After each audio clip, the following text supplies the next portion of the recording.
Good morning, everyone. So it's been a few days that I have not worked on my 100-day project. It was my art exhibition and just a whole lot of events and things that took up a lot of time and energy. So now that that is over, I can come back and continue with my journey. I know that we crossed the number 50 of the 100-day project. I think we're on day 53 or 54. So it is time for me to start something new and to initiate a new page. I've got some watercolor paper here and I've got some new watercolor brushes because I'm about to start to film a new watercolor tutorial for my Patreons as well, which is going to be fun. Just beginner friendly watercolor tips and a nice little exercise to get you going in watercolor. So do check that out. Join my Patreon. There are links in the description of this video for you to use to join my Patreon.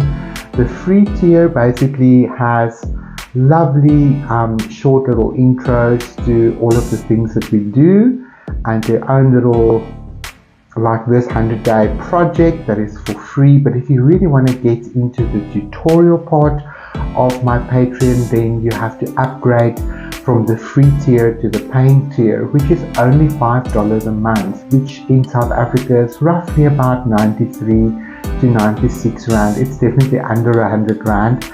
So it's definitely doable because you get access to everything that is available on my Patreon channel. And I think there's over 400 videos and 12 or 13 different classes for you to get into at your own pace and at your own time, and I'm always there to support you, so check that out. So I've got some watercolor paints here today, and as usual I'm going to keep the sort of trend of the 5 centimeter by 5 centimeter little stock cards. But for this particular sort of range of paintings, for the next 9 paintings at least, we're going to be playing with our watercolor. So I thought today, let's start off with some marks. And I'm going to get my charcoal out here. And I have no idea what we're going to do with the watercolor. So I just want to again give myself a place to start with each of these little cards. And I don't want to add a lot of color today because I want that option to be open for me. So I'm going to basically be playing with a little bit of, what shall we call it, naturals or neutrals. I think that's always a good place to start. So let's begin to splatter some water. That's always a lot of fun to just drip some water everywhere and just activate our watercolor page. Not everywhere, so everywhere there's a little drop of water, we can have an interaction with the watercolor. Now I know you can't see these little droplets, but they're sitting there and they're beginning to soak into the page and activate these little areas, soften the paper. So by the time we come over with some watercolor, then the color will sort of slip into these little spaces where there is already some color. What shall we mix? Let's go for this black, and I'm going to bring it into this sort of leftover color here, and let's just go for it and see what happens. I'm going to add a bit more water. I want it very translucent. I don't want the colors to be too strong. Let's splatter a bit more and begin to see where this can take us.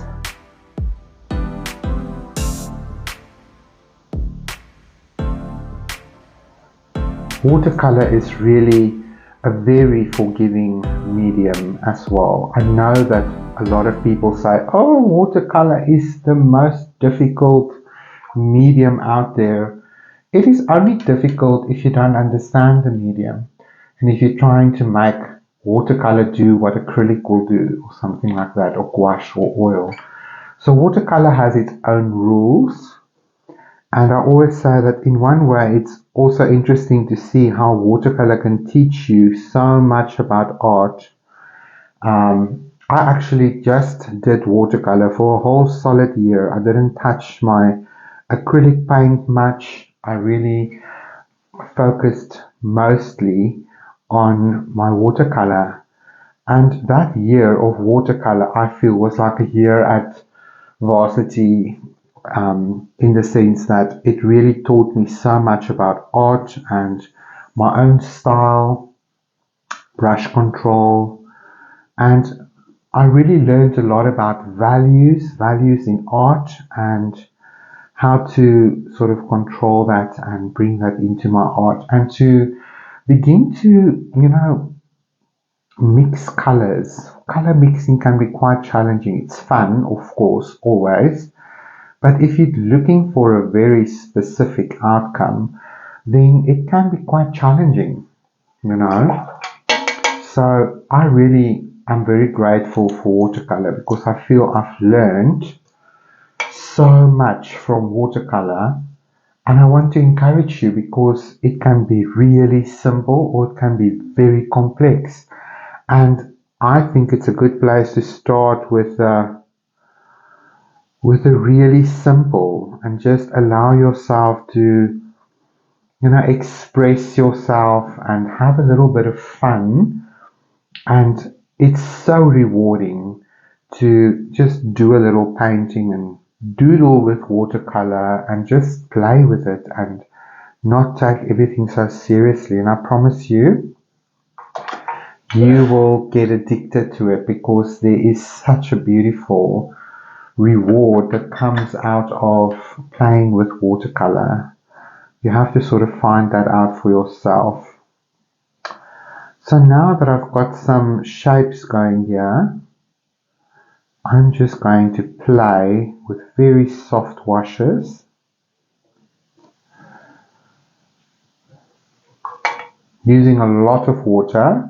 Now, one of the things of watercolor is it dries very light, much lighter than the color that you apply.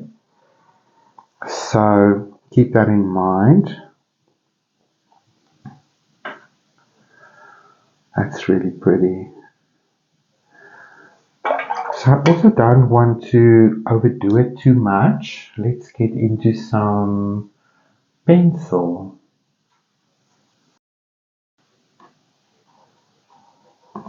So I just want to hold my pencil like right towards the edge and continue to just make little, I feel like petals. I don't know why, but watercolor always just draws me into the floral world. I really love painting florals. It's like buying myself an expensive bouquet of flowers that never wilts, and nothing had to die to make me happy. So paint your own bouquet of flowers and just have fun with it. This is really nice.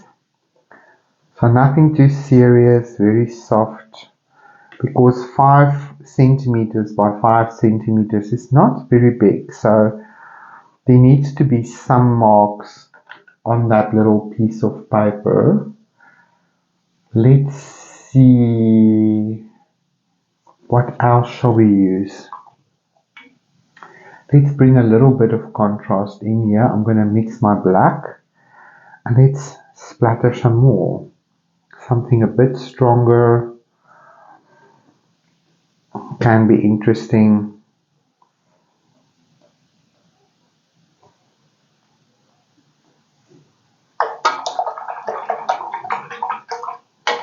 I'm going to add a bit more water. And the exciting thing about watercolor, as you play with this, and it's very mindful and meditative, you might actually think that there's a time in your painting when you feel, okay, now everything is too wet, it must dry, and that's sort of part of the process, where you will think, I really don't like what I see here. I promise you, go make a cup of tea, come back to it, and you'll go, what happened? Why all of a sudden does this look nice to me?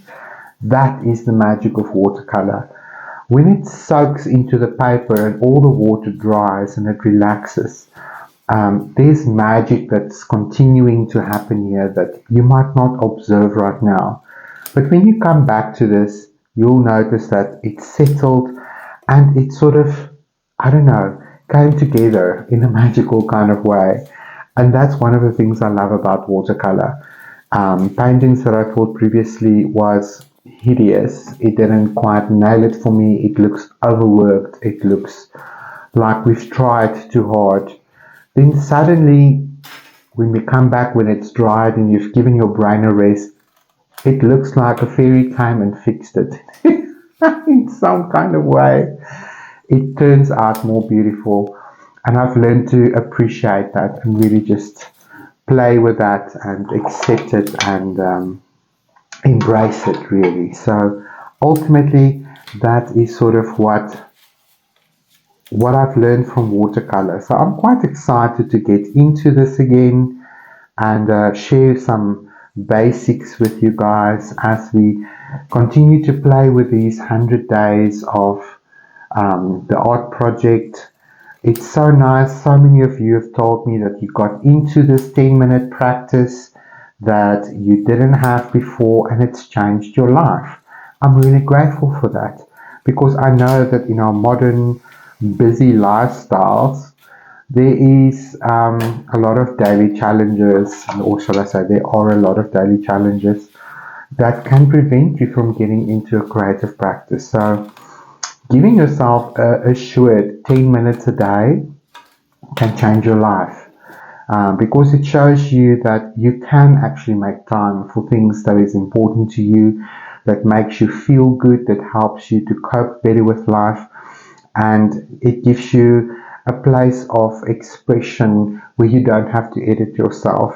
That is extremely helpful in a world where we constantly have to edit ourselves and curate ourselves in a way to fit in and to flow with the masses.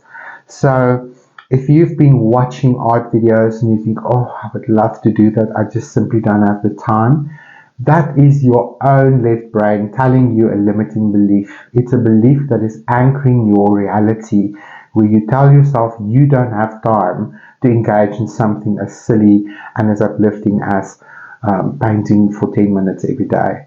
I promise you, when you take that out of the way and you say, I actually do have time because I spend hours on TikTok, I spend hours on social media, I spend hours on nonsensical other things that is really less productive. It's not as beneficial for you at all. Maybe family drama, friend drama, whatever. Really give yourself 10 minutes a day and get into that practice and see how it's going to change your life. So that is my challenge to you. I know that 100 days feels overwhelming, but it goes past like this. And that's how I felt when I got into this process. I felt like, oh my word, it's a big commitment to make amongst all of your other commitments. But the first thing I said to myself was this: I'm going to do this 100-day art project because I'm busy with art every day anyway. And if there's interruptions in my process, like I have to do something, the art exhibition, there's family responsibilities, whatever the case may be, then I will tend to that with grace and ease. And as soon as that is finished, I will return to my process. And if there's 3 or 4 days in between that I couldn't get to it because of life, that's okay. It doesn't mean I have to start the 100-day process all over again. And I think that's where a lot of people fall off the bus. They have this noble idea of, yes, I'm going to commit to 100 days uninterrupted.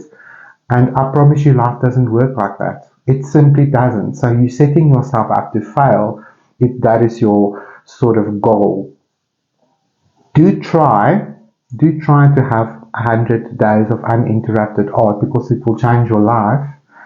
But if it doesn't happen that way, don't give up. Just simply return and carry on where you last left it and You will be amazed at how quickly you get back into your process and how much fun you're going to have.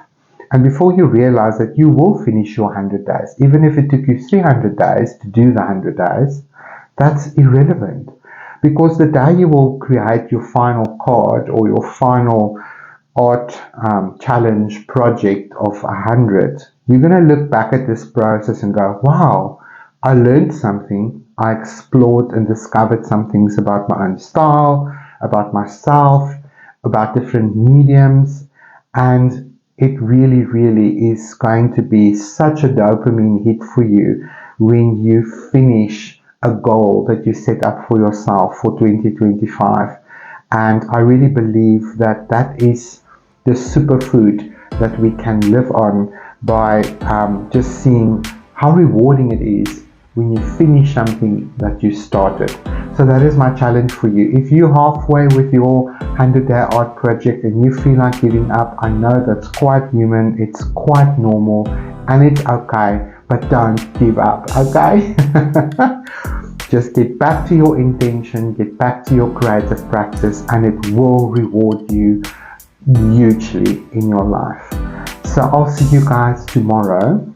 I'm going to cut some of these out when they dry, and then we'll get into some watercolor and we'll see what this little exercise will bring us in this beautiful medium.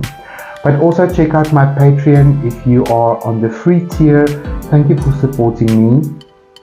But really upgrade your creative skills. Check out the paying tier. It's really not that unaffordable, and there is a lot to offer. In fact, tomorrow I'm launching my newest painting tutorial, and that's the seahorse, and that is just so powerful and profound, and it was a lot of fun to paint in acrylics and to use it as a means to personal growth and to discover your own personal resilience.